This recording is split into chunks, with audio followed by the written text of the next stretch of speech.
जब बाजार बहुत तेजी से गिरने लगता है तो ज्यादातर लोगों के लिए ये घबराहट का माहौल होता है। लेकिन क्या कभी सोचा है कि पेशेवर विश्लेषक इसे कैसे देखते हैं? आज हम यही समझने वाले हैं कि वो कैसे एक स्ट्रक्चर्ड तरीके से तेजी से चलते हुए बाजार को भी समझ लेते हैं। तो ये है हमारा आज का प्लान। सबसे पहले हम देखेंगे कि बाजार की इस उथल-पुथल को काबू में कैसे लाया जाए। फिर हम उस फ्रेमवर्क या ढांचे की बात करेंगे जिससे प्रोफेशनल्स इस्तेमाल करते हैं। इसके बाद हम देखेंगे कि अलग-अलग सिनेरियोस कैसे बनाए जाते हैं, वॉल्यूम हमें क्या बताता है और आखिर में जो सबसे जरूरी है, अनुशासन और सही माइंडसेट। देखिए, यही तो सबसे बड़ा सवाल है ना? एक तरफ है घबराहट और दूसरी तरफ एक मौका, एक पहेली जिसे सुलझाना है। और जो प्रोफेशनल एनालिस्ट होते हैं वो हमेशा दूसरे रास्ते को चुनते हैं। वो इस घबराहट को एक सिस्टमैटिक प्रॉब्लम में बदल देते हैं। तो चलिए शुरू करते हैं पहले कदम से, बाजार की इस उथल-पुथल को समझने से। और इसे बेहतर तरीके से जानने के लिए हम एक असली दुनिया का उदाहरण लेंगे, एक कमोडिटी बाजार जो बहुत तेजी से गिर रहा है। जरा सोचिए कि ये स्क्रीन आपके सामने है।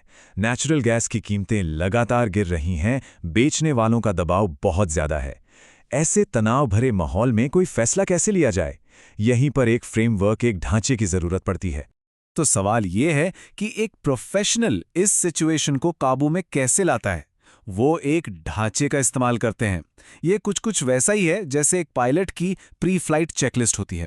इसका मकसद होता है भावनाओं को फैसले लेने की प्रक्रिया से बाहर रखना। ये जो 6 स्टेप्स का फ्रेमवर्क है ना, ये बाजार का विश्लेषण करने के लिए एक भरोसेमंद तरीका देता है जिसे बार बार इस्तेमाल किया जा सकता है। हर स्टेप जरूरी है और एक लॉजिकल ऑर्डर में आता है ताकि कोई भी फैसला भावनाओं में बहकर ना लिया जाए।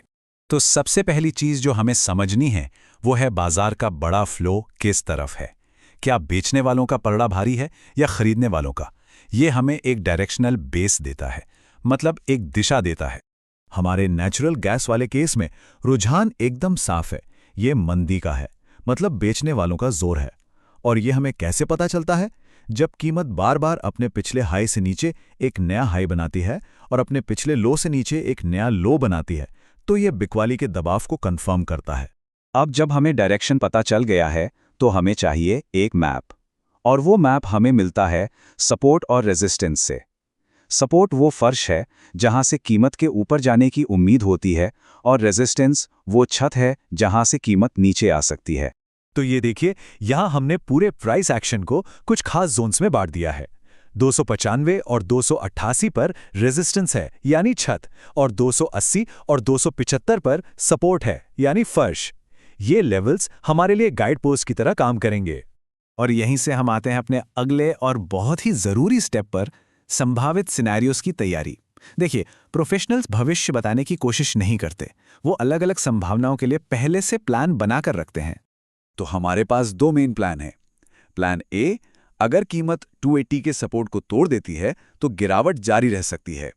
प्लान बी, अगर कीमत 280 पर रुक जाती है और वहां से ऊपर उठती है तो एक छोटी रिकवरी आ सकती है। दोनों ही सूरतों में हमारे पास एक क्लियर एक्शन प्लान है। अच्छा, तो अब हमारे पास 2 रास्ते तो हैं, पर बाजार किस रास्ते पर जा सकता है इसका अंदाजा कैसे लगाया जाए? इसका जवाब हमें अक्सर वॉल्यूम से मिलता है। वॉल्यूम को आप बाजार के पैरों के निशान की तरह समझ सकते हैं। वॉल्यूम मतलब बाजार की कहानी का एक बहुत ही जरूरी हिस्सा। मान लीजिए कीमत तेजी से गिर रही है लेकिन वॉल्यूम बहुत कम है, तो हो सकता है कि वो गिरावट मजबूत ना हो। लेकिन अगर गिरने के साथ साथ वॉल्यूम भी बहुत ज्यादा है तो इसका मतलब है कि गिरावट के पीछे असली ताकत है। यहाँ 2 बिल्कुल अलग अलग कहानियां हैं जो वॉल्यूम हमें बता सकता है। बाईं तरफ, अगर सपोर्ट टूटते समय वॉल्यूम ज्यादा है तो ये मंदी वाले सिनेरियो को कंफर्म करता है। वहीं दाईं तरफ, अगर सपोर्ट के पास पहुंचते पहुंचते वॉल्यूम कम हो जाता है तो ये बताता है कि बेचने वाले शायद थक रहे हैं और यहां से एक उछाल आ सकता है। और हमारे नेचुरल गैस वाले केस में वॉल्यूम डेटा इसी मंदी की कहानी को और पुख्ता कर रहा है। हर गिरावट वाली कैंडल के साथ वॉल्यूम बढ़ रहा है, जिसका सीधा मतलब है कि बड़े खिलाड़ी आक्रामक तरीके से बेच रहे हैं। लेकिन देखिए, एक कामयाब एनालिसिस सिर्फ चार्ट पढ़ने के बारे में नहीं है। असली ताकत आती है अनुशासन से और सही जांच पड़ताल से, जो कि हमारे आखिरी स्टेप्स हैं। तो सबसे जरूरी बात वो ये है कि आप गलत होने पर कितना नुकसान उठाने के लिए तैयार हैं। एक प्रोफेशनल हमेशा ट्रेड में घुसने से पहले अपना स्टॉप लॉस तय करता है। ये एक ऐसा नियम है जिससे कोई समझौता नहीं किया जा सकता। और ये है आखिरी लेकिन शायद सबसे अहम सलाह।